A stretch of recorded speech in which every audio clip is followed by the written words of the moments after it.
बसपा का सबसे बड़ा है परीक्षा का दौर। बहन जी के 3 फैसलों की होगी परीक्षा। सतीश चंद्र मिश्रा क्यों दिख रहे हैं परिदृश्य से बाहर। जय साथियों, मैं सागर ननीर और आप देख रहे हैं प्रबुद्ध भारत टीवी। अगर आपने हमारे चैनल को अब तक सब्सक्राइब नहीं किया है तो कृपया हमारे चैनल को सब्सक्राइब करें और बेल आइकन को दबाकर ऑल पर क्लिक करें। साथ ही हमारी इस रिपोर्ट को अपने दोस्त, परिवार और रिश्तेदारों में शेयर करना भी ना भूलें। दरअसल आपको बता दूं कि बसपा सुप्रीमो सूबे की सबसे प्रभावशाली व चतुर राजनेताओं में से एक मानी जाती है। सरकार चलाने के उनके कौशल और स्पष्टवादिता की चर्चा करते आज भी कई लोग मिल जाते हैं। वह तोलकर बोलती है और समय से तालमेल कर आगे बढ़ती है। वह हार नहीं मानती है। यही वजह है कि कठिन से कठिन परिस्थितियों में भी वह वापसी करती हुई नजर आती है। कांग्रेस हो या भाजपा या फिर सपा, अपने से बड़े हिस्सेदार से हाथ मिलाकर आगे निकलने की अपनी विरल क्षमता उन्होंने बार बार साबित भी की है। बहन जी ने 2019 के लोकसभा चुनाव के बाद 3 बड़े फैसले लिए। पहला फैसला, जो 0 से लेकर दहाई तक पहुंचाने वाले महागठबंधन से नाता तोड़ने का। दूसरा, अपने भतीजे यानी आकाश आनंद इनको उत्तराधिकारी घोषित करने का। और इसके साथ ही तीसरा, 2022 के विधानसभा चुनाव में सबसे खराब नतीजा होने के बावजूद भी इंडिया गठबंधन की जो अपील थी उसको ठुकराने का। ये 3 बड़े फैसले बहन जी के लिए अब आने वाले इस लोकसभा चुनाव से पूर्व काफी महत्वपूर्ण है। और इन 3 फैसलों का जो मतलब इनकी जो परीक्षा है ये अब इस लोकसभा चुनाव में होने जा रही है। एक सवाल और भी पैदा होता है कि महागठबंधन छोड़ना बसपा के लिए कितना सही था। सबसे पहले बात महागठबंधन से अलग होने की करते हैं। लंबे अरसे से चली आ रही सियासी दुश्मनी के बावजूद भी 2019 में सपा बसपा एक साथ मैदान में आई। राष्ट्रीय लोक दल भी इसके साथ था। 2014 के लोकसभा चुनाव में एक भी सीट न जीतने वाली बसपा महागठबंधन में शामिल होकर 10 सीटें पाने में सफल रही। सपा जो है वो 2014 में जितनी सीटें उन्होंने जीती थी यानी 5, उस पर ही वो कायम रही और रालोद शून्य सीट पर सिमट गई। महागठबंधन ने भाजपा विरोधी मतदाताओं को एक मजबूत विकल्प दिया था, लेकिन 2014 में 73 सीटें जीतने वाली भाजपा को 64 सीटों पर ही रोक दिया था। निराश मतदाताओं का वर्ग महागठबंधन से भविष्य में बेहतर संभावनाओं के लिए आश्वानित था, पर बसपा सुप्रीमो ने इस गठबंधन से नाता तोड़ दिया। इसका नतीजा ये हुआ कि 2022 के विधानसभा चुनाव में बसपा ने 403 सदस्यीय विधानसभा में एक सीट पर ही जीत दर्ज करा पाई। अब यह चुनाव बताएगा कि 2019 के बाद लिए गए फैसलों व प्रयोगों से बसपा सुप्रीमो सत्ता विरोधी मतदाताओं का भरोसा जीतने में सफल हुई या नहीं। इसके साथ ही एक और भी बड़ा मुद्दा है जो चर्चा में बना हुआ है। सतीश चंद्र मिश्रा, ये भी चुनावों का ऐलान हो चुका है, 1 सप्ताह बीत चुका है, लेकिन सतीश चंद्र मिश्रा जो है ये परिदृश्य से बाहर है। बसपा में अपर कास्ट के बड़े चेहरों में से सतीश चंद्र मिश्रा इकलौते हैं। पिछले विधानसभा चुनाव तक मिश्रा व उनका परिवार सक्रिय नजर आ रहा था। लोकसभा चुनाव का ऐलान हुए 1 सप्ताह बीत गया है, पर मिश्रा चुनावी परिदृश्य में गायब दिखाई दे रहे हैं। इस बार नव सम्मेलन सभाएं करने निकले हैं और न ही लखनऊ में दूसरे दलों के लोगों को पार्टियों में शामिल कराने वाली जिम्मेदारी में नजर आ रहे हैं। बात करें 10 सांसदों में से 6 सांसदों की, तो ये बाहर बसपा से निकल चुके हैं और 3 अन्य दलों के प्रत्याशी बन चुके हैं, जिसमें अमरोहा से दानिश अली कांग्रेस के मैदान में है। वही अंबेडकर नगर से रितेश पांडे भाजपा से और गाजीपुर से अफजल अंसारी जो है ये सपा से टिकट हासिल कर चुके हैं। लालगंज से संगीता आजाद भाजपा में शामिल हो चुकी है और श्रावस्ती से राम शिरोमणि वर्मा को पार्टी से निष्कासित कर दिया गया है। जौनपुर के सांसद श्याम सिंह यादव की कांग्रेस से नजदीकी छिपी नहीं है, ये भी एक बड़ी बात है। और ऐसे में बसपा अब किस प्रकार से 2024 के चुनाव लड़ेगी, इस पर सभी की नजरें हैं। अगर बसपा के वोट शेयर की बात करें तो बसपा का जो वोट शेयर है वो लगातार गिरता गया है।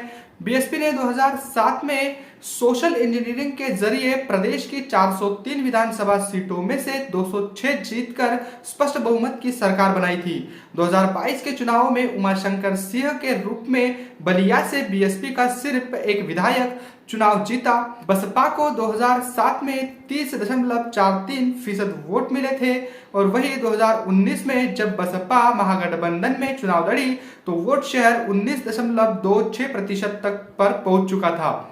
2022 के विधानसभा चुनाव में बसपा का जो वोट है वो घटकर 12.88% ही रह गया।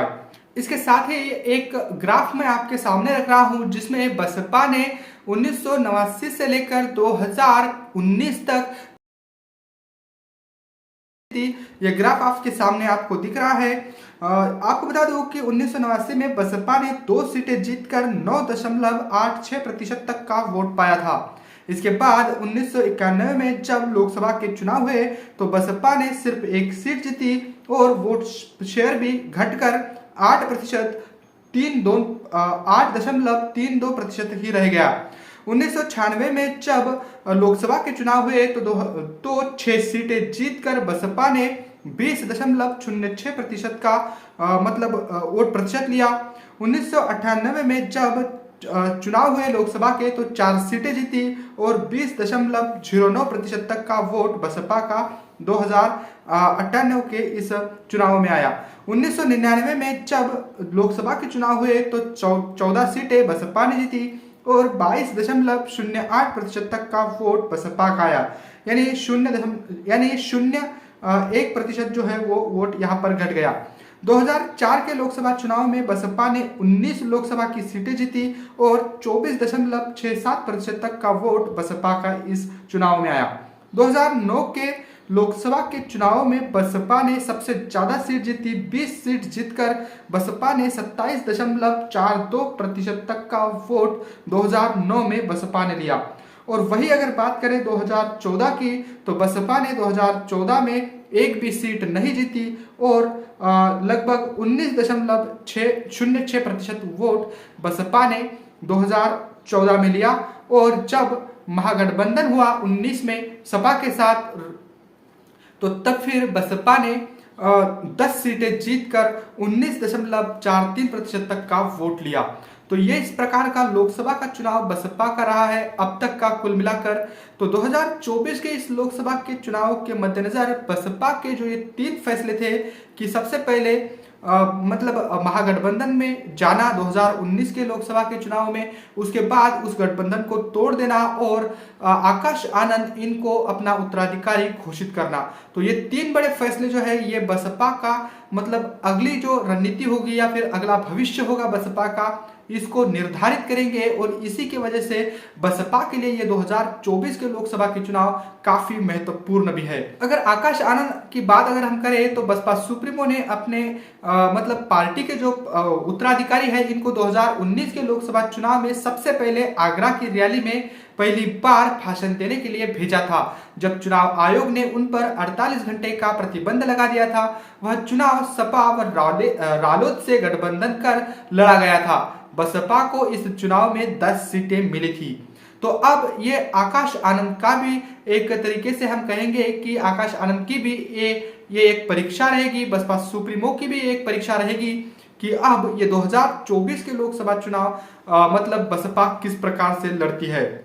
खास तौर पर तब जब बसपा ने 2019 के लोकसभा चुनाव अपनी पुरानी दुश्मनी को भुलाकर सपा के साथ मिलकर चुनाव लड़ा और जिसमें बसपा ने 10 सीटें जीत ली थी। 2014 के लोकसभा चुनाव में बसपा ने एक भी सीट नहीं जीती थी, बजाय इसके 19% तक का वोट उनका आया था। और अब देखने वाली बात यह होगी कि इस 2024 के लोकसभा चुनाव में बसपा कितनी सीटें जीतती है और कितना प्रतिशत तक का वोट बसपा का आता है।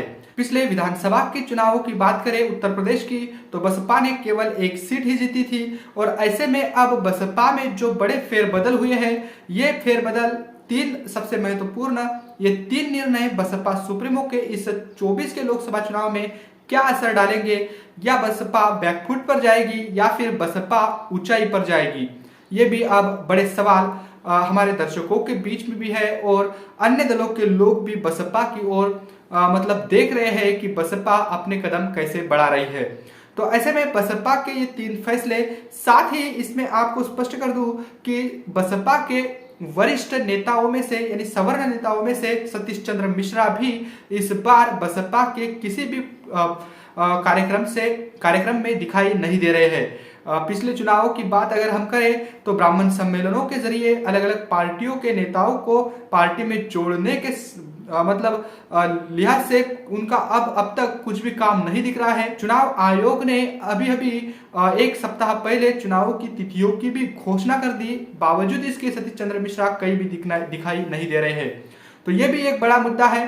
तो ऐसे में अब बसपा जो है वो किस प्रकार अपने चुनाव की तैयारी करेगी और बसपा के जो उम्मीदवार होंगे वो किस प्रकार होंगे, इस पर भी सभी की नजरें हैं। तो बसपा सुप्रीमो के इन कठोर निर्णयों के बारे में आपकी क्या सोच है, क्या समझ है, कमेंट करके हमें जरूर बताइएगा।